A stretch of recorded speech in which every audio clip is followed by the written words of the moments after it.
Hello guys, तो कैसे हैं आप सभी लोग। स्वागत है आप सभी का लूसीफर एक्सप्लेन चैनल में। तो गाइस, ये सीरीज की लास्ट एपिसोड होने वाली है क्योंकि इसका सीजन 1 एंड हो चुका है और इसका सीजन 2 अभी तक नहीं आया।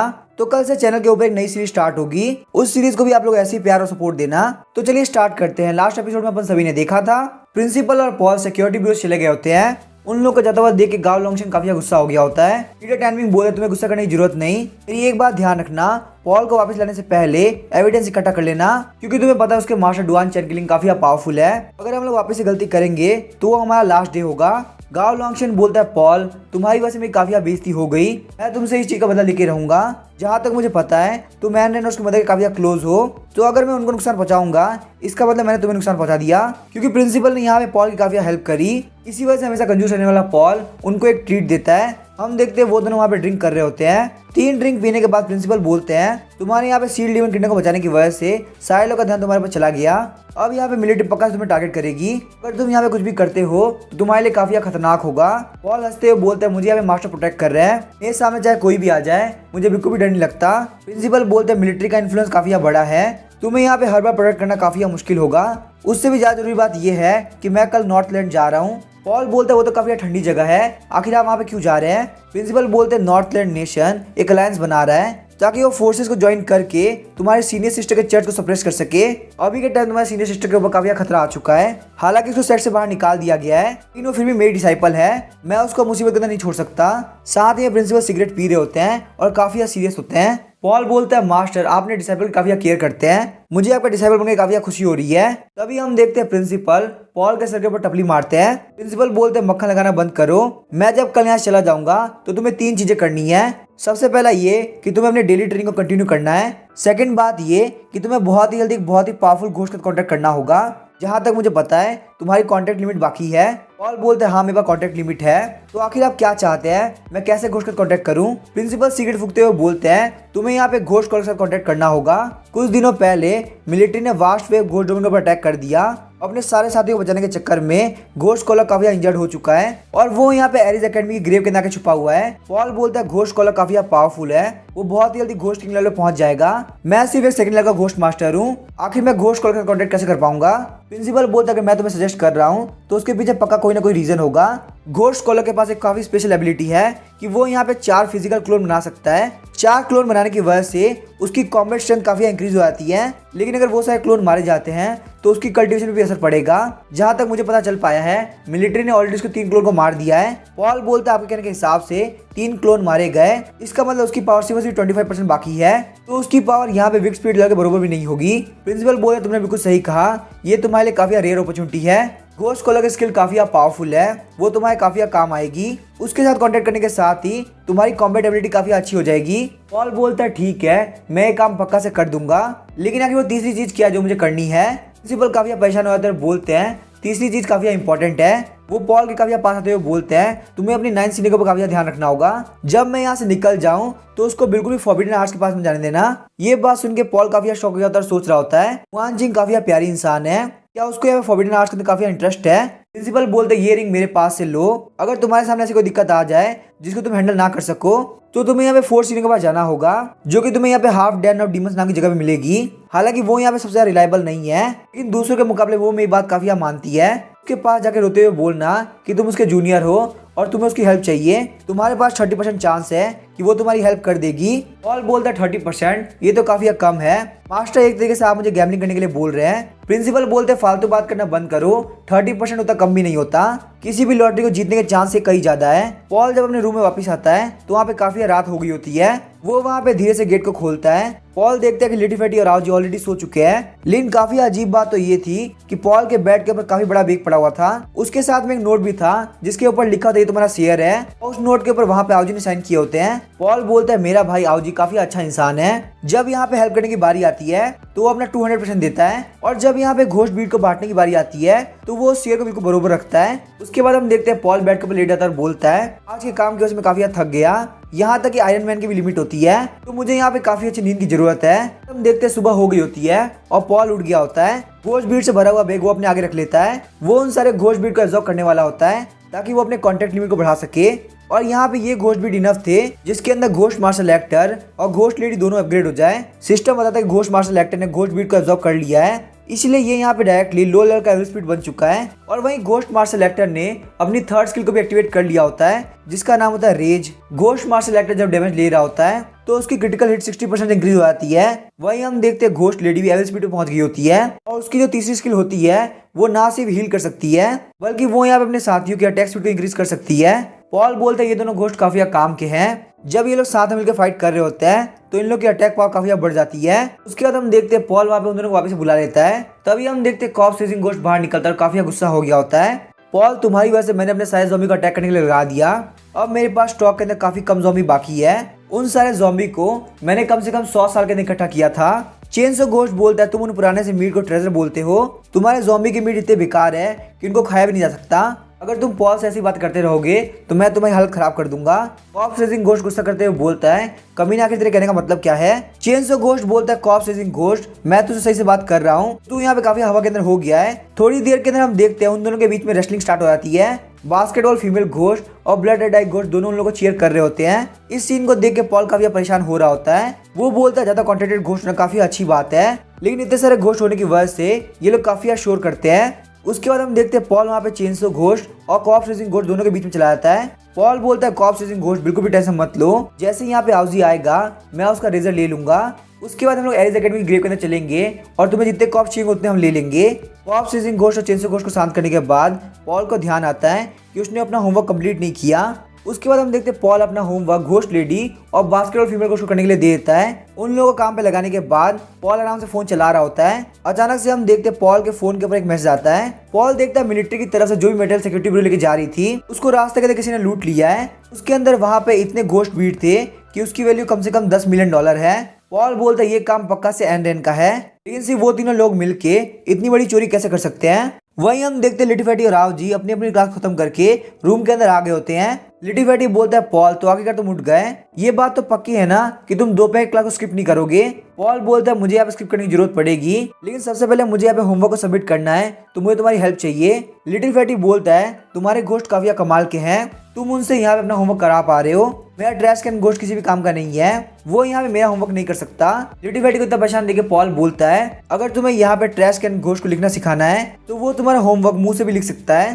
पॉल को सिक्योरिटी ब्यूरो की तरफ से जो एवरेज स्पीड घोस्ट भीड़ मिले थे वो वहाँ पे उन घोस्ट भीड़ को आउजी को देने लगता है। पॉल बोलता है आउजी तुम्हारा थैंक यू, तुमने मेरी काफी हेल्प करी। तुम यहाँ पे अंकल एली को भी बोलना कि मैंने उनको थैंक यू बोला है। और आउजी मुझे तुमसे एक काम है, क्या मैं तुम्हारा रेजर ले सकता हूँ? आउजी बोलता है ठीक है तुम मेरा रेजर ले सकते हो। नाइट होने के साथ ही कॉर्प्स चेजिंग घोस्ट और पॉल ग्रेवयार्ड के अंदर आ गए होते हैं। वहाँ पे इतनी सारी ग्रेव्स को देख के कॉर्प्स चेजिंग घोस्ट काफी खुश हो गया होता है। वो बोलता है मुझे यहाँ पे लगता है कि मेरी ज़ॉम्बी आर्मी में रेडी हो सकती है। कॉर्प्स चेजिंग घोस्ट काफी स्पीड से ग्रेव्स की तरफ जाने लगता है। तभी पॉल का ध्यान कुछ घोस्ट पे जाता है जो कि उसको घूर रहे होते हैं। पॉल सोच रहा होता है वो उस घोस्ट से काफी अच्छा काम करा सकता है, क्योंकि वो घोस्ट जानता था कि आखिर पॉल किसका हस्बैंड है। इसीलिए वो बिल्कुल भी हिम्मत नहीं करता और काफी स्पीड से भागना स्टार्ट करता है। वो अभी तक 10 मीटर भी नहीं भागा होता। तभी हम देखते पॉल को पकड़ लेता है। पॉल बोलता है तुम लोग जा कहाँ रहे थे? मैं यहाँ पे तुम लोग को खाने वाला नहीं हूँ, चलो बड़ा सारे लोग को बुलाओ, मुझे यहाँ पे तुम सारे घोस्ट की जरूरत है। तुम लोग को यहाँ पे इन ग्रेव्स के अंदर से बॉडीज को निकालना होगा अब, क्योंकि यहाँ पे सारा area red dress female ghost के कंट्रोल में है। पॉल का कमांड भी उतना ही पावरफुल है जितना रेड ड्रेस फीमेल घोस्ट का है, क्योंकि वो यहाँ पे रेड ड्रेस फीमेल घोस्ट का हस्बैंड है। घोस्ट के अंदर बिल्कुल भी हिम्मत नहीं थी कि वो बिल्कुल भी डिले कर सके। वो वहाँ पे काफी स्पीड से ग्रेव्स को खोदना चालू करते हैं। उन सारे लोग कैसे काम करता हुआ देख के कॉर्प्स चेजिंग घोस्ट काफी शॉक हो गया होता है। उसने बिल्कुल भी नहीं सोचा था कि पॉल जो कि एक ह्यूमन है उसका घोस्ट वर्ल्ड के अंदर स्टेटस इतना हाई होगा। वो वहाँ पे पॉल को मक्खन लगा रहा होता है। जैसे जैसे बॉडी वहाँ से बाहर निकल रही होती है कॉर्प्स चेजिंग घोस्ट अपनी एनर्जी को उन लोगों के अंदर डाल रहा होता है, जिससे उन लोगों की बॉडी का कॉर्प्स से उग रहे होते हैं। वही हम देखते हैं घोस्ट मार्शल एक्टर भी काफी बिजी होता है। वो वहाँ पे आउजी के रेजर को काफी स्पीड से चला रहा होता है। थोड़े टाइम के अंदर उसने बहुत सारे सर को उड़ा दिया होता है। घोस्ट मार्शल एक्टर ने वहाँ पे कितने सारे ज़ॉम्बी का आधा सर उड़ा दिया होता है, लेकिन कॉर्प्स चेजिंग घोस्ट को इससे कोई फर्क नहीं पड़ता। वो उन सारे ज़ॉम्बी को अपने बैग के अंदर भरने लगता है। कॉर्प्स चेजिंग घोस्ट हंसते हुए बोलता है मेरे पास काफी स्पीड से इतने सारे ज़ॉम्बी आ रहे हैं, लगता है पॉल के साथ कॉन्टेक्ट करने में काफी फायदा रहा। तभी सिस्टम बताता है कि कॉर्प्स चेजिंग घोस्ट की लॉयल्टी 30% इंक्रीज हो चुकी है। ये देख के पॉल काफी खुश हो गया होता है और बोलता है लगता है ये बंदा बिल्कुल चेनसो घोस्ट की तरह है। अगर मैं इन लोग के विश को कंप्लीट करता हूँ तो इन लोग की लॉयल्टी को 99% तक लेके जाना कोई बड़ी बात नहीं है। अचानक से हम देखते हैं पॉल के पीछे रेड ड्रेस फीमेल घोस्ट आ गई होती है। रेड ड्रेस फीमेल घोस्ट बोलती है हस्बैंड आप मेरी बिल्कुल भी केयर नहीं करते, आप इस ग्रेवयार्ड के अंदर मुझे बिना बताए आ गए, अब आज रात को आप यहाँ से बिल्कुल भी वापस नहीं जा सकते, आपको आज सिर्फ और सिर्फ मेरे साथ रहना है। रेड ड्रेस फीमेल घोस्ट जैसे ये बोलती है पॉल को उस दिन की बातें याद आती है। पॉल बोलता है मैं तुम्हारे साथ नहीं रह सकता, मुझे काफी अर्जेंट काम है। रेड ड्रेस फीमेल घोस्ट बोलती है आखिर आपके लिए मुझसे ज्यादा जरूरी क्या हो सकता है। ये बोलने के साथ ही रेड ड्रेस फीमेल घोस्ट पॉल काफी करीब आ गई होती है। वही हम देखते पॉल काफी शर्मा रहा होता है और बोलता है मुझे पता चला कि घोस्ट कॉलर इस ग्रेवयार्ड के अंदर आया है। रेड ड्रेस फीमेल घोस्ट बोलती है हाँ वो बंदा कुछ दिन पहले आया था, मैंने उसको यहाँ पे नॉक कर दिया है और उसको एंशिएंट मैंशन के डंजन के अंदर रखा है। ये सुन के पॉल काफी शॉक हो जाता है और रेड ड्रेस फीमेल घोस्ट के हाथ को पकड़ लेता है। पॉल का हाथ पकड़ने की वजह से रेड ड्रेस फीमेल घोस्ट काफी शर्मा रही होती है। पॉल बोलता है क्या तुम मुझे घोस्ट कॉलर के पास लेके जा सकती हो, मुझे उससे काफी इंपॉर्टेंट बात करनी है। वहीं पॉल के हाथ पकड़ने की वजह से रेड ड्रेस फीमेल घोस्ट बोलती है जैसा मेरे हस्बैंड बोलेंगे मैं वैसे ही करूंगी। तभी हमें एंशिएंट मैंशन के डंजन का सीन दिखाया जाता है। घोस्ट कॉलर बोल रहा होता है रेड ड्रेस फीमेल घोस्ट तुम बस मेरा इंतजार करो, एक बार मेरी आर्मी यहाँ पे आ गई फिर मैं तुम्हारे मैंशन को पूरी से खत्म कर दूंगा। लेकिन तभी हम देखते हैं पॉल वहाँ पे आ गया होता है और बोलता है ब्रदर घोस्ट कॉलर आखिर तुम कैसे हो और आखिर आपकी हालत ऐसी कैसी हो गई है। घोस्ट कॉलर बोलता है बच्चे आखिर तुम यहाँ पे क्या कर रहे हो। घोस्ट कॉलर बोलते हैं यहाँ पे ये इंपॉर्टेंट नहीं है कि आखिर मैं यहाँ पे क्यों आया हूँ, सबसे बड़ी बात यह कि वास्ट वेव घोस्ट डोमेन को आर्मी ने खत्म कर दिया है। आखिर आके बाकी के साथी कहाँ गए, क्या वो जिंदा है। तो आप यहाँ पे एरिस एकेडमी की ग्रेव के अंदर आ गए तो आखिर वो लोग कहाँ है। पॉल की बातों को सुन के घोस्ट कॉलर काफी शॉक हो गया होता है। घोस्ट कॉलर बोलता है कि तुम्हें क्यों पूछ रहे हो, ऐसा तो नहीं कि तुम जो कंट्री के मिलिट्री ऑफिसर हो और तुम मुझे यहाँ पे पकड़ने के लिए आए हो। वहीं हम देखते पॉल स्माइल करते हुए बोलता है नहीं तुम बिल्कुल गलत सोच रहे हो, लास्ट टाइम तुमने मुझे वास्ट सिटी से जिंदा वापस आने दिया था तो मैं तुम्हें फेवर लौटाने के लिए आया हूँ। घोस्ट कॉलर बोलता है पॉल फालतू मजाक मत करो, तुम एक सेकंड लगा घोस्ट मास्टर हो, आखिर तुम मुझे कैसे बचा सकते हो, क्या तुम घोस्ट वर्ल्ड से कनेक्टेड हो जो तुम यहाँ पे इतनी इजिली आ पा रहे हो। अभी घोस्ट कॉलर ये बोल ही रहा होता है तभी हम देखते हैं रेड ड्रेस फीमेल घोस्ट आगे बढ़ते उसका गला पकड़ लेती है। रेड ड्रेस फीमेल घोस्ट बोलती है अगर तुम मेरे हस्बैंड से ऐसी बात करते रहोगे तो मैं तुम्हें पीसेस के अंदर काट के डॉग्स खिला दूंगी। तभी हम देखते हैं पॉल बोलता है red dress female ghost please तुम शांत हो जाओ, मैं अभी तक घोस्ट कॉलर से सही से बात नहीं कर पाया। घोस्ट कॉलर जब देखते कि पॉल के कहने पे रेड ड्रेस फीमेल घोस्ट शांत हो चुकी है तो काफी शौक रह गया होता है आखिर यहाँ पे इस बच्चे की दिक्कत क्या है, इसको किंग ऑफ हेल ने बचाया और साथ ही में ये यहाँ पे इतनी सुंदर सी फीमेल घोस्ट का हस्बैंड है, इसका मतलब ये यहाँ पे इतना पावरफुल है कि इसको मुझे धोखा देने की कोई जरूरत नहीं। घोस्ट कॉलर बोलता है तो आखिर तुम मुझे कैसे बचाने वाले हो। पॉल को अपॉर्चुनिटी दिख गई होती है और वो घोस्ट कॉलर कंधे पे हाथ रखते हुए बोलता है चलो तुम फटाफट से मेरे कॉन्ट्रैक्टेड घोस्ट बन जाओ, उसके बाद आर्मी तुम्हारा कुछ भी बिगाड़ नहीं पाएगी। घोस्ट कॉलर बोलता है फालतू बात करना बंद करो, मुझे लग रहा है तुम्हारे पास काफी अच्छा आइडिया है। आखिर मैं घोस्ट कॉलर जो कि एक घोस्ट किंग बनने वाला हूँ, कैसे बंदे कॉन्ट्रैक्टेड घोस्ट कैसे बन सकता है जो कि सेकंड लेवल का घोस्ट मास्टर है। पॉल बोलता है तुम काफी जल्दी घोस्ट किंग बन जाओगे लेकिन फिर भी तुम अपनी मेहनत को इतनी इजीली खत्म करना चाहते हो, मुझे यहाँ पे ये देख के काफी बुरा लग रहा है। लगता है जो कहावत है कि स्कॉलर किसी भी काम के नहीं होते वो बिल्कुल सही है। ये सुन के घोस्ट कॉलर काफी गुस्सा हो गया होता है और बोलता है बच्चे तुम्हारी स्ट्रेंथ काफी कम है फिर भी तुम मुझसे ऐसे बात कर रहे हो, मैंने अपने लाइफ के अंदर पोएट्री और लिटरेचर काफी ध्यान से पढ़ी है और साथ ही में मैं एस्ट्रोनॉमी और ज्योग्राफी काफी अच्छी तरह समझता हूँ, जो क्लासिक बुक मैंने पढ़ ली है वो तुम्हारी सारी बुक से 1000 गुना ज्यादा अच्छी है। पॉल बोलता है ज्यादा बुक पढ़ने से कुछ भी नहीं होता, तुम्हारी नॉलेज को मैं भी टेस्ट करता हूँ, मैं यहाँ पे एक स्टेटमेंट आधा बोलूंगा और तुम इसको कंप्लीट करना है, अगर तुम इसको क्लियर कर लेते हो तो मैं तुमको इंटेलिजेंट मान लूंगा। घोस्ट कॉलर बोले तो काफी आसान है, ऐसा कोई स्टेटमेंट नहीं होगा जिसे मैंने आज तक पढ़ा ना हो। चलो ठीक है मैं तुम्हें अपना पहला स्टेटमेंट बोलता हूँ। लेक के अंदर जब लाइट आती है उसके रिफ्लेक्शन से लेक की ब्यूटी और भी ग्लो करने लगती है। पॉल का क्वेश्चन इतना ज्यादा खतरनाक था कि घोस्ट कॉलर के पसीने छूटने लगते हैं। वो बोलता है क्या तुम वेस्ट लेक की बात कर रहे हो, मुझे कुछ समझ में नहीं आ रहा। थोड़ी देर परेशान होने के बाद वो बोलता है ये बिल्कुल इम्पॉसिबल है, मैंने यहाँ पे हजारों बुक पढ़ी है, आखिर मुझे ये क्वेश्चन क्यों नहीं आ रहा, तुम्हारा स्टेटमेंट पक्का से गलत है, तुम्हें भी इसका आंसर नहीं पता। तभी हम देखते हैं सिस्टम पॉल को नोटिफिकेशन देता है घोस्ट कॉलर की इमोशनल कोलैप्स वैल्यू 30% हो चुकी है, इमोशनल कोलैप्स वैल्यू कंप्लीट होने के लिए 69% और बाकी है। पॉल बोलता है तुम इसको इसलिए कंप्लीट नहीं कर पाए क्योंकि तुम इतने होशियार नहीं हो। इसका आंसर ये है कि अगर तुम स्कॉलर के दिमाग से देखोगे तो तुम्हें ये दुनिया क्वेस्ट की तरह दिखाई देगी। पॉल की बातों को सुनकर घोस्ट कॉलर काफी चिढ़ गया होता है। अब घोस्ट कॉलर को पॉल कैसे प्रूव करना था कि वो बहुत ज्यादा होशियार है। पॉल बोलता है ठीक है तुम पूछो, आखिर तुम्हें क्या पूछना है। घोस्ट कॉलर बोलता है मेरा स्टेटमेंट ये है, काफी अप डाउन करके और दुनिया से फाइट करके हमने काफी खुशहाल सेट बनाया। पॉल बोलता है यहाँ पे एक नोबल कंक्लूजन है जिसके अंदर एक नई जनरेशन की बात हो रही है। पॉल के आंसर को सुनकर रेड ड्रेस फीमेल घोस्ट काफी खुश हो गई होती है। रेड ड्रेस फीमेल घोस्ट बोलती है हस्बैंड आप काफी कमाल के हैं, आपकी इंटेलिजेंस का कोई भी जवाब नहीं। पॉल के आंसर को सुन के घोस्ट कॉलर काफी शॉक हो गया होता है। वो बोलता है तुम जो आंसर दे रहे हो वो लिटरेचर वर्ल्ड के लिए बिल्कुल एक इंसल्ट है। पॉल बोलता है फालतू बात करना बंद करो और मुझे ये बताओ क्या मेरा आंसर सही है नहीं। पॉल की बातों को सुनकर घोस्ट कॉलर कुछ भी नहीं बोल पा रहा होता। सिस्टम बताता है कि घोस्ट कॉलर की इमोशनल कोलैप्स वैल्यू 70% हो चुकी है। घोस्ट कॉलर बोलता है मैं यहाँ पे एक और बार ट्राई करना चाहता हूँ। बड़ी फिश छोटी फिश को डिवार करती है, छोटी फिश श्रिम्प को और श्रिम्प वाटर को। चलो बताओ आखिर इसका मतलब क्या हुआ। पॉल बोलता है मास्टर मिस्ट्रेस को प्रेस करता है और मिस्ट्रेस बैड को, बैड अर्थ को शेक करता है और अर्थ के शेक होने में माउंटेन बनता है। पॉल के आंसर को सुन के घोस्ट कॉलर के मुंह से खून निकलने लगता है। घोस्ट कॉलर बोला तुम काफी बेकार इंसान हो, तुमने यहाँ पे लिटरेचर वर्ल्ड की बदनामी कर दी। लेकिन घोस्ट कॉलर के इस रिएक्शन के साथ उसकी इमोशनल कोलैप्स 99% हो गई होती है। सिस्टम बताता है कि आप यहाँ पे घोस्ट कॉलर के साथ फोर्सफुली कॉन्टेक्ट कर सकते हैं। तभी हम देखते हैं पॉल आगे बढ़ते हुए घोस्ट कॉलर को बोलता है अब तुम मेरी फैमिली का मेंबर हो। ये सुन के घोस्ट कॉलर कुछ भी समझ में नहीं आ रहा होता। अभी हम देखते हैं सिस्टम बोलता है मिस्टर घोस्ट कॉलर मैं आपको कॉन्ग्रेचुलेट करना चाहूंगा, आपने यहाँ पे एक लकी क्विज जीता है। अगर आप क्वेश्चन का सही आंसर देते हैं तो आप यहाँ पे मिस्टर पॉल कॉन्टेक्टेड घोस्ट बन जाएंगे। तो क्या आप इस क्वेश्चन का आंसर देना चाहेंगे?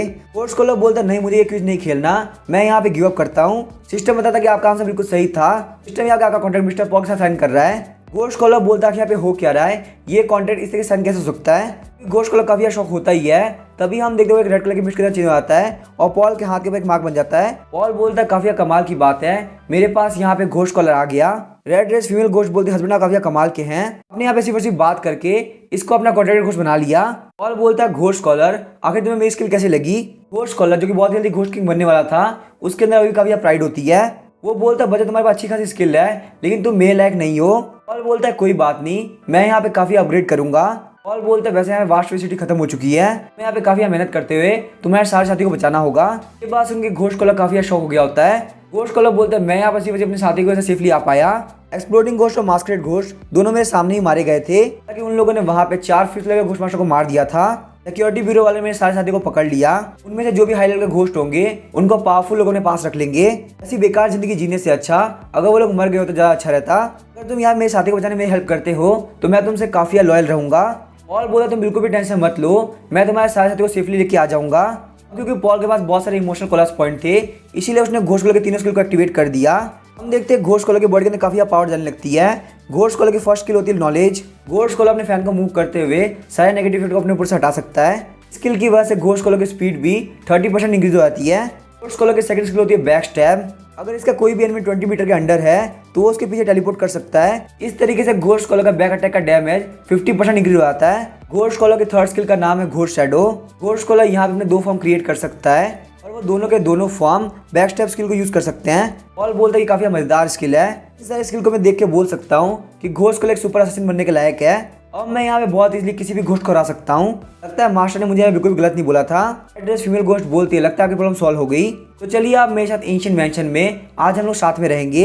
ये बात सुनकर पॉल काफी शौक रह गया होता है और उसको पुरानी मेमोरी याद आती है और डरते हुए वहाँ पे बात को चेंज करता है। पॉल बोलता है रेड ड्रेस फीमेल घोस्ट मेरी बात ध्यान सुनो, जो कंट्री तुम्हारे पर बहुत जल्दी अटैक करने वाली है। मैं तुम्हें यहाँ पे ये बताना चाहता हूँ कि तुम्हें इस ग्रेव से जल्दी निकलना होगा। रेड ड्रेस फीमेल घोस्ट ये बात सुनकर काफी शौक होगी तो बोलती है कि हम लोग एरिस एकेडमी की ग्रेव को छोड़ के यहाँ से कहाँ जाएंगे। घोस्ट कॉलर बोलता है मेरे साथ तुम लोग को हाफ डीमन डन के अंदर जाना चाहिए, वहाँ पे ह्यूमंस और घोस्ट साथ में मिलकर रहते हैं। रेड ड्रेस फीमेल घोस्ट बोलती है हस्बैंड आप मुझसे मिलने के लिए आएंगे ना? पॉल बोलता तुम बिल्कुल भी टेंशन मत लो, मैं तुमसे मिलने के लिए आऊंगा, ऐसे भी फ्यूचर के अंदर मुझे तुमसे काफी काम पड़ेगा। पॉल की बात सुनकर रेड ड्रेस फीमेल घोस्ट वहाँ पे सारे घोस्ट को इकट्ठा कर लेती है और नॉर्थ वेस्ट में सीधे हाफ डीमन डन की तरफ जाने लगती है। रेड ड्रेस फीमेल घोस्ट को जाता हुआ देख के पॉल बोलता है अब क्योंकि यहाँ पे रेड ड्रेस फीमेल घोस्ट जा चुकी है तो मुझे यहाँ पे बिल्कुल भी नहीं पता कि आगे फ्यूचर के अंदर हम कब मिलेंगे। वहीं हम देखते हैं पॉल एरिस एकेडमी के अंदर वापस आ गया होता है। अचानक से पॉल को सामने वाले ऑफिस बिल्डिंग से चिल्लाने की आवाज आती है। पॉल के ऑफिस बिल्डिंग में आने के साथ ही उसे एक रूम खुला हुआ दिखता है। उस रूम की लाइट को देख के पॉल काफी अजीब फील हो रहा होता है। पॉल बोलता है ब्रो घोस्ट एक बार देखो तो क्या चल रहा है। रेड आई घोस्ट बोलता है उस रूम में देखना काफी मुश्किल है, वहाँ पे पक्का कुछ ना कुछ लगा हुआ है। पॉल बोलता है यहाँ पे कुछ ना कुछ तो गड़बड़ है, मुझे यहाँ पे ध्यान से देखना होगा। उसके बाद पॉल स्वॉर्ड घोस्ट की स्किल वन स्वॉर्ड जर्नी को यूज करता है। अभी हम देखते हैं पॉल की बॉडी में शैडो बाहर निकलता है और पॉल काफी स्पीड से उस गेट के पास आ गया होता है। तो गेट को खोलते हुए ब्लड रेड आई की हेल्थ से अंदर की तरफ देखने लगता है, लेकिन अंदर का सीन देखे वो काफी शॉक रह गया होता है। वहाँ पे कॉफिन के अंदर एक बंदा होता है जिसकी हालत काफी खराब होती है। उस कॉफिन के पास में मुआन चिंग बैठी है जो कि काफी खतरनाक स्माइल दे रही है। मुआन चिंग को देख के पॉल को भरोसा नहीं हो रहा होता कि वही प्यारी लड़की जो कि हमेशा स्माइल करती रहती है। मुआन चिंग हंसते उस कॉफिन वाले बंदे को बोल रही होती है तुम बिल्कुल भी टेंशन मत लो, तो मैं यहाँ पे इटर्नल लाइफ देने वाली हूँ। पॉल वहाँ पे गेट से देख ही रहा होता है। तभी हम देखते हैं मुआन चिंग कुछ फील होता है और वो पीछे की तरफ देखती है। ये देख के पॉल काफी डर गया होता है और वो वन स्वॉर्ड जर्नी खत्म कर देता है। पॉल अपनी बॉडी के अंदर आके सोच रहा होता है जहां तक मुझे लगता है सीने ने मुझे नहीं देखा।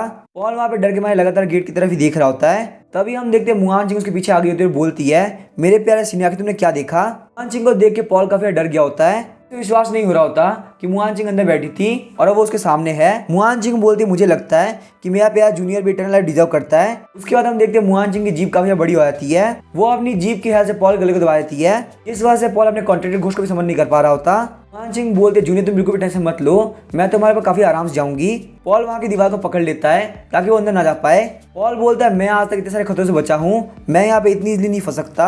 हम देखते हैं घोस्ट कॉलअप बोलता है पॉल आखिर तुम क्या कर रहे हो, फटाफट से उठ जाओ। ये बोलते हुए उसके सर पे फैन से मारता है। फैन से मार पड़ते पॉल अपने होश के अंदर आ गया होता है। पॉल को पता चलता है कि वो अपनी जगह से मूव भी नहीं किया। पॉल को वहाँ पे पता चलता है कि अगर उसने घोस्ट कॉलअप से कांटेक्ट नहीं किया होता तो वो काफी बड़ी मुसीबत में फंस जाता, ऐसे आज वो मर भी सकता था। पॉल बोलता मुझे समझ में नहीं आ रहा आखिर मैं इल्यूजन के अंदर कब पड़ा, जब मैं इल्यूजन के अंदर पड़ा तो ब्रो घोस्ट तुमने मेरी हेल्प क्यों नहीं करी। आई घोस्ट बोलता है मेरा और तुम्हारा विजन बिल्कुल लिंक्ड है, तुम्हारे इल्यूजन में पढ़ने की वजह से मैं भी इल्यूजन में पड़ गया था। घोस्ट कॉलअप बोलता तुम्हारे सारे घोस्ट इल्यूजन में चले गए थे, अगर मैंने यहाँ पे फोर्सफुल स्पेल को नहीं हटाया होता तो तुम पक्का से मारे जाते। पॉल बोलते मेरे गेट खुलते मैं इल्यूजन में चला गया। मेरे हिसाब से सीनियर मुआन जिंग मुझे वार्न कर रही है कि मुझे यहाँ पे रिसर्च के बीच में बिल्कुल भी नहीं आना चाहिए। ये सब सोच के पॉल काफी डर गया होता है और वापस जाने लगता है। पॉल बोलता है मास्टर प्लीज मुझे माफ कर देना, मैं आपकी 9 डिसेंबर को बिल्कुल भी हैंडल नहीं कर सकता, वो मुझसे काफी स्ट्रॉन्ग है। पॉल के वहां जाने के साथ ही मुआन जिंग स्माइल करने लगती है। मुआन जिंग बोलती है मेरा जूनियर काफी क्यूट है।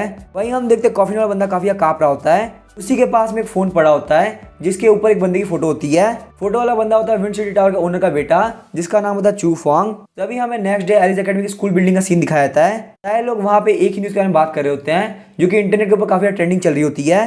सिटी के अंदर बहुत सारे बड़े बड़े लोग गायब होना चालू हो गए हैं, इसीलिए मिलिट्री और सिक्योरिटी ब्यूरो ने मिलकर स्पेशल टास्क फोर्स बनाई है जो कि इन सारी चीजों को इन्वेस्टिगेट करेगी। ये सुन के पॉल काफी परेशान होता है, सोचता है कहीं इन सबके पीछे मुआन जिंग तो नहीं। तभी हम देखते पॉल कंधे पे हाथ रखता है, बोलता है जूनियर आखिर तुम क्या सोच रहे हो। और जब पीछे की तरफ देखता है तो मुआन जिंग होती है। उसके अभी के फेस को देखकर पता नहीं चल रहा था कि नाइट में जिसने पॉल को देखा था वो रियल थी या नहीं।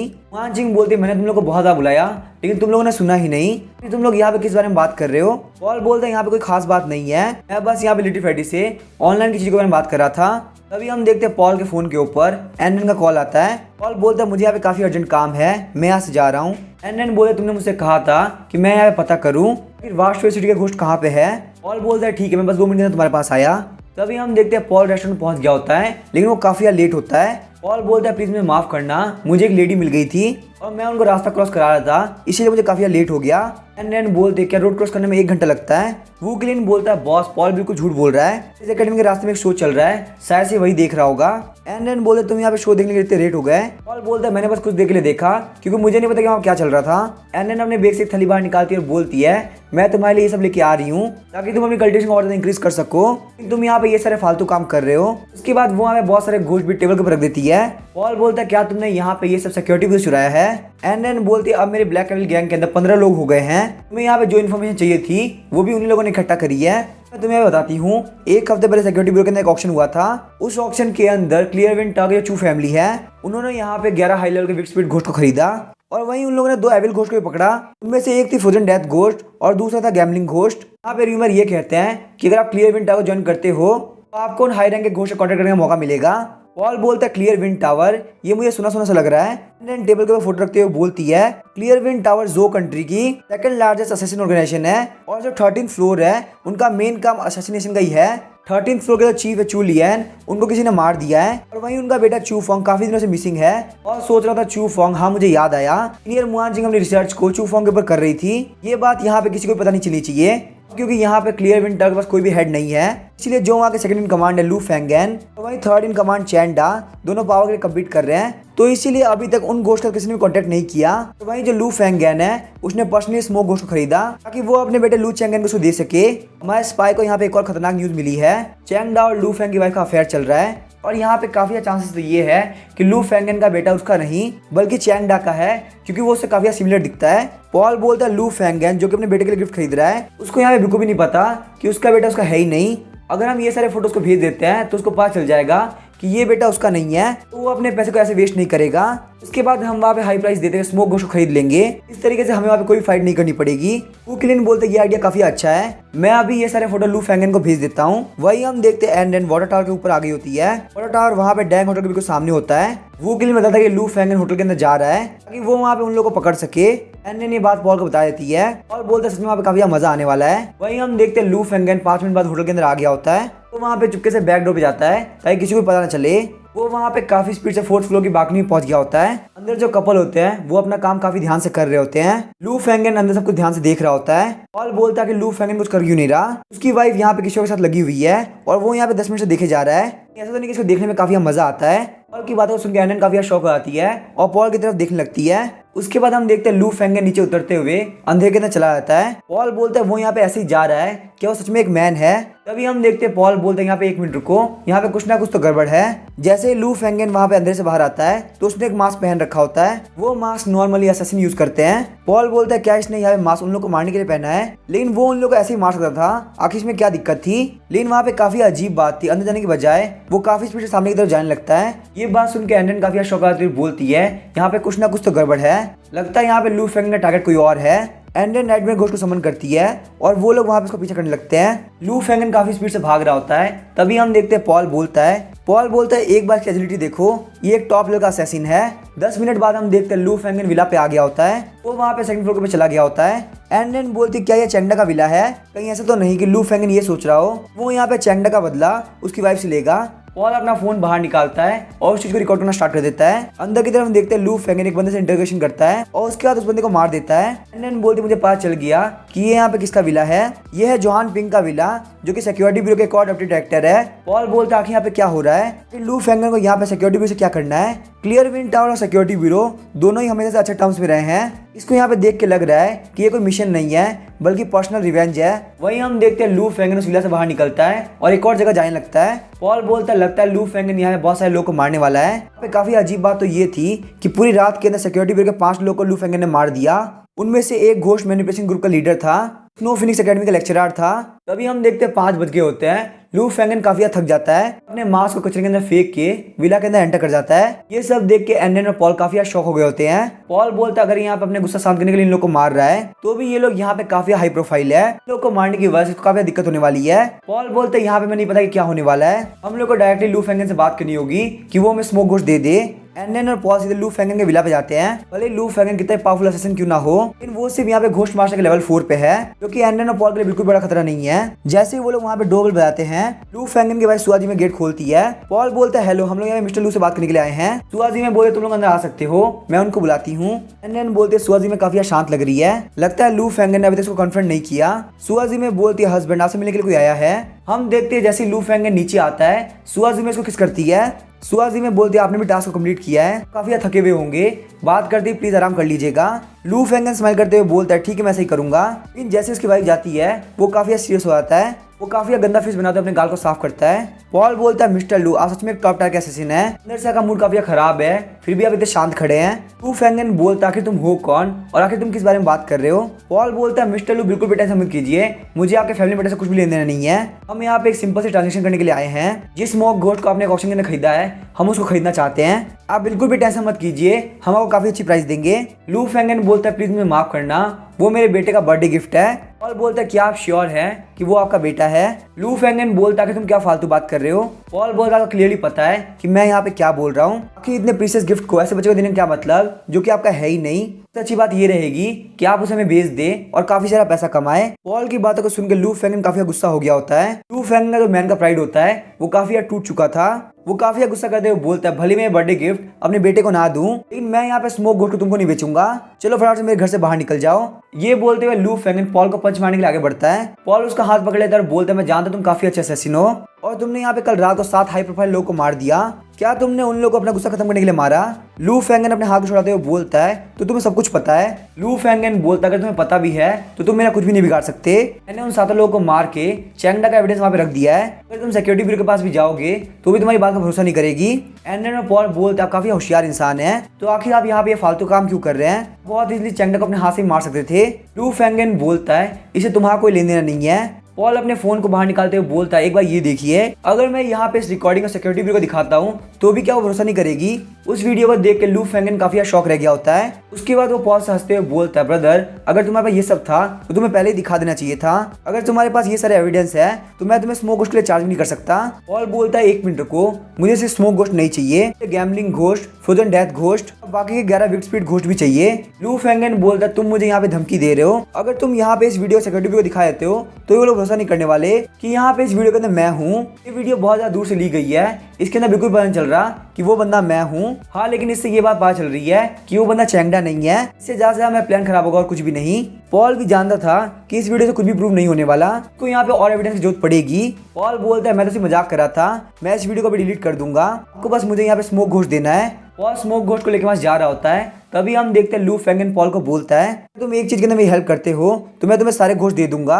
अब क्योंकि यहाँ पे चू लियन मर चुका है, जो कि क्लियरविंड टाउन के 30th फ्लोर का लीडर है, इसीलिए चीफ वेस्ट टोकन गायब हो चुका है। अगर तुम मुझे वो ढूंढने में हेल्प करोगे तो हम यहाँ पे इससे आगे बात कर सकते हैं। पॉल वहाँ पे इस बात के लिए एग्री कर जाता है। अब क्योंकि यहाँ पे स्मोक घोस्ट काफी इंजर्ड था, इसीलिए पॉल वहाँ पे डायरेक्टली कॉप्स रेसिंग घोस्ट के डार्क पवेलियन में जाता है ताकि वो वहाँ पे उसको ध्यान रख सके। पॉल बोलता है घोस्ट कॉलर, अगर तुम्हें और घोस्ट भी चाहिए हो तो प्लीज मुझे बताना, मतलब स्मोक घोस्ट को हील करना काफी जरूरी है। पॉल की बातों को सुन के घोस्ट कॉलर काफी खुश हो गया होता है और उसकी लॉयल्टी 50% हो गई होती है। पॉल बोलता है कोई बात नहीं, ये मेरा फर्ज है, क्योंकि पॉल जानता था अगर घोस्ट कॉलर खुश रहेगा और उसकी बात मानेगा तो बाकी सारे घोस्ट भी पॉल का ऑर्डर जरूर मानेंगे। एंड बोलती मैं जानती हूँ कि तुमने लू फेंगन की बात क्यों मानी, लेकिन आखिर हम लोग उस टोकन को ढूंढेंगे कहाँ पे। पॉल बोलता है चू लियन का जो बेटा चू फोंग वो अभी एरिस एकेडमी के अंदर है, उसके पास पक्का कोई ना कोई क्लू होगा।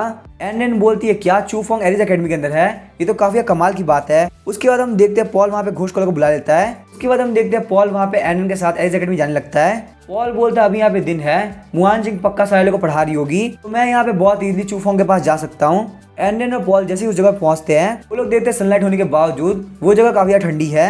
वो लोग जानते थे कि यहाँ पे आना काफी खतरनाक हो सकता है, क्योंकि मुआन चिंग उन लोगों के मुकाबले काफी पावरफुल है। वो लोग वहाँ पे गेट के सील को तोड़ते हैं और अंदर की तरफ एंटर करते हैं। अंदर की तरफ उन लोग को वहाँ पे बहुत सारे कॉफिन दिखते हैं। पॉल देखता है ये पक्का है चू फोंग का कॉफिन होगा, और जैसे ही उस कॉफिन को खोलने वाला होता है एंडन उसको रोक लेती है। एंडन बोलते हैं अगर वो हमारे पर अटैक करे तो हम ऑलरेडी तैयार होने चाहिए। उसके बाद वो वहाँ पे बैंडेज घोस्ट को समन करती है। अभी हम देखते हैं पॉल काफी ध्यान से उस कॉफिन को ओपन करता है। चू फोंग वहाँ पे काफी पेन हो रहा होता है और उठ के खड़ा होता है। तभी हम देखते हैं बैंडेज घोस्ट आगे बढ़ते हुए उसको पूरी तरह से पकड़ लेता है। चू फोंग अपने गले को खुद से दबाने लगता है ताकि उसका पेन खत्म हो सके। पॉल बोलता है चलो चेक करते हैं आखिर इसके पास क्या क्या है। पॉल जैसे वहाँ पे चेक करता है, उसको चू फेंग के पास से इस टोकन का आधा पार्ट मिलता है। पॉल बोलता है आखिर ये टोकन आधा क्यों है। तभी बैंडेज घोस्ट वापस चू फोंग को अंदर की तरफ रख देता है। उसके बाद वो लोग वहाँ पे आइस कॉफिन को बंद कर देते हैं। आइस कॉफिन के बंद होने के साथ ही उसके ऊपर बहुत सारे सिंबल आगे होते हैं। एंड बोलती है आखिर ये सिंबल कैसे हैं। पॉल बोलता है जहां तक मुझे लगता है ये एक फॉरबिडन आर्ट है, लेकिन उससे बड़ी बात ये है कि ये वेस्ट टोकन सिर्फ आधा है। लेकिन इससे पहले पॉल कुछ और बोलता, वहां पे साइड से एक और कॉफिन खुलता है। उस कॉफिन के अंदर से मुआन चिंग बाहर निकल रही होती है। ये देख के वो लोग काफी शॉक होकर बोलते हैं सीनियर तो अभी बच्चों को पढ़ा रही होगी, तो आखिर वो यहाँ पे क्या कर रही है। मुआन चिंग बोलती है जूनियर आखिर तुम सुबह सुबह यहाँ पे क्या कर रहे हो। उसका फेस वैसे ही खतरनाक लग रहा होता है जैसे नाइट के अंदर लग रहा था। कॉफिन से बाहर निकलने के साथ ही मुआन चिंग बिल्कुल नॉर्मल हो जाती है। मुआन चिंग बोलती है मेरे डोर के तोड़ने की जरूरत नहीं थी, तुम्हें अगर कुछ भी जरूरत थी तो तुम मुझसे मांग सकते थे। और वहाँ पे काफी पैनिक कर रहा था, लेकिन तभी वो बोलता है सीनियर आखिर आप कॉफिन के अंदर क्या कर रही थी, अगर आपकी तबीयत खराब है तो मैं आपको हॉस्पिटल लेके जा सकता हूँ। मुआन चिंग बोलती है मैं बिल्कुल ठीक हूँ, मैंने अभी ड्रीम्स को इम्प्रूव किया है। मैं यहाँ पे इसको खुद से एक्सपीरियंस करना चाहती थी। उसके बिहेवियर को देख के मुआन चिंग और एंडन अंदर से काफी डर रहे होते हैं। पॉल बोलता है सीनियर हमें काफी अर्जेंट काम है, हमें ये वेस्ट टोकन मिल गया, क्या हम लोग अब जा सकते हैं। मुआन चिंग बोलती है अभी जाने की जरूरत नहीं है, एंडन वैसे ही कमाती है, हम लोग कम से कम साथ में मिलकर खाना खाना चाहिए। एंडन बोलती है सीनियर हम लोग बाद में खाना खा लेंगे, अभी हम लोग काफी अर्जेंट में है, हम लोग को यहाँ पे वेस्ट टोकन एक्सचेंज करना है, नेक्स्ट टाइम हम लोग पक्का के साथ टाइम स्पेंड करेंगे। मुआन चिंग बोलते हैं ठीक है तुम लोग जा सकते हो, मैं तुम लोग को बाद में ट्रीट दूंगी। पॉल मुआन चिंग को थैंक यू बोलते हुए एंडन को लेकर काफी स्पीड से निकल जाता है। 5 मिनट तक काफी स्पीड से भागने के बाद वो लोग ऑफिस बिल्डिंग से बाहर आ गए होते हैं। एंडन बोलती है आखिर सीनियर कौन सी फॉरबिडन आर्ट यूज कर रही है। वहाँ पे उस फॉरबिडन आर्ट को देख के काफी डर लग रहा था। पॉल बोलता है मुझे भी नहीं पता, अब क्योंकि मास्टर यहाँ पे स्कूल के अंदर नहीं है तो कोई भी मुआन चिंग को कंट्रोल नहीं कर सकता, मुझे काफी डर लग रहा है अगर मेरे कुछ बोलने में वो अपसेट हो जाती है तो मुझे भी कॉफी के अंदर डाल देंगी और एक्सपेरिमेंट के तौर पर यूज करेंगी। एंडन बोलते तो आखिर में क्या करना चाहिए, क्या हम लोग डायरेक्टली लू फेंगन के पास चले। पॉल एंडन के सर पे हाथ रखते हुए बोलता है हम लोग को पहले खाना खाना चाहिए, तुम्हें यहाँ पे देख के लग रहा है कि तुम काफी थक चुकी हो। पॉल की हरकत की वजह से एरिस एकेडमी में सारे सिंगल लड़के काफी चिढ़ गए होते हैं, इस वजह से पॉल को लगातार इमोशनल कोलैप्स मिल रहे होते हैं। पॉल सोचता लगता है मैं यहाँ पे काफी इमोशनल कोलैप्स कमा सकता हूँ। उसके बाद हम देखते हैं पॉल एंडन कमर पे हाथ रखते हुए उसको काफी पास में खींच लेता है। ये सब देख के एंडन कंफ्यूज हो गई होती है और काफी शर्मा रही होती है। वो सोचती है क्या यहाँ पे पॉल पब्लिक के अंदर किस करने वाला है, लेकिन अचानक से हम देखते हैं पॉल पीछे की तरफ उंगली करता है और बोलता है ये देखो मेरे पास गर्लफ्रेंड है तुम लोग के पास नहीं है, क्या तुम लोग को मुझसे काफी जलन हो रही है। पॉल का ये प्लान काफी ब्रिलियंट तरीके से काम करता है, उसको वहाँ पे लगातार इमोशनल कोलैप्स मिल रहे होते हैं। वहीं पॉल के हरकत की वजह से एंडन काफी चिढ़ गई होती है, वो वहाँ पे पॉल के चेस्ट पे काफी जोर से पंच मारती है। एंडन बोलती है पॉल तुम बिल्कुल इडियट हो, तुम्हें नहीं पता तुम्हें क्या करना है। क्या हम देखते हैं पॉल और एंडेन कैफे के अंदर आके खाना खा रहे होते हैं। पॉल वहाँ पे लू फेंगन को वेस्ट टोकन की फोटो भेजता है। लू फेंगन बोलता है आधा वेस्ट टोकन बिल्कुल बेकार है, तुम्हें यहाँ पे जल्द से जल्द पूरा टोकन ढूंढना होगा। पॉल वहाँ पे टोकन को साइड में रखते हुए बोलता है मैं यहाँ पे इस बात को इसलिए एग्री किया था क्योंकि मुझे लगा था चूफोंग के पास में पक्का से वेस्ट टोकन मिल जाएगा, लेकिन यहाँ पे आधा वेस्ट टोकन किसी भी काम का नहीं है। यहाँ तक कि क्लियर विंड टावर के लोगों को भी नहीं पता कि वो टोकन कहाँ पे हो सकता है। एंडेन बोलती है आखिर यहाँ पे लू फेंगन इस टोकन का क्या करेगा। पॉल बोलता है यहाँ पे ये सब 13 का लीडर बनने के लिए हो रहा है। अब क्योंकि यहाँ पे चुलियन मर चुका है, या फिर तो लू फेंगन या फिर चैंडा दोनों में से कोई एक लीडर बनेगा। लू फेंगन यहाँ पे चैंडा को डायरेक्टली मारता है तो काफी खतरनाक हो सकता है और सारे लोग सीधे उसी के ऊपर शक करेंगे। तो इसीलिए लू फेंगन यहाँ पे सिक्योरिटी ब्यूरो के लोग को मार रहा है कि वो वहाँ पे चैंडा को फंसा सके। इस तरीके से लू फेंगन का काम भी हो जाएगा और उसके हाथ भी गंदे नहीं होंगे। एंडेन बोलती है तो इसीलिए लू फेंगन इतना शांत है ताकि वो यहाँ पे कैसे भी करके 13 का लीडर बन सके। तभी हम देखते हैं पॉल को किसी का कॉल आता है। पॉल जब उस कॉल को उठाता है तो वो एक अननोन नंबर होता है। सामने वाली लेडी बोल रही होती है यंग मैन मुझे पता तुम्हारे पास वेस्ट टोकन का आधा पार्ट है। पॉल यहाँ पे इस वॉइस को पहचान जाता है, वो लू फेंगन की वाइफ की वॉइस थी। पॉल बोलता है मिसेज लू आखिर आपको मेरा नंबर कैसे मिला। मिसेज लू बोलती है मैंने मिस्टर लू के फोन के अंदर एक मॉनिटरिंग डिवाइस इंस्टॉल कर रखा है, इसलिए मैं यहाँ पे सब कुछ जानती हूँ। चलो फटाफट तुम अपना प्राइस बताओ, मुझे यहाँ पे ये वेस्ट टोकन चाहिए। Global ghost control there are billions of ghost in my body, इसका सीजन फर्स्ट यहीं पे एंड होता है। अब क्योंकि यहाँ पे इसका सीजन 2 नहीं आया है इसीलिए कल से एक नई सीरीज स्टार्ट होगी। अगर फ्यूचर में सीजन 2 आता है तो मैं इसको पक्का से एक्सप्लेन कर दूंगा। अगर यहाँ पे ये वीडियो पसंद आई हो तो चैनल को सब्सक्राइब करके वीडियो को लाइक कर देना। Thank you.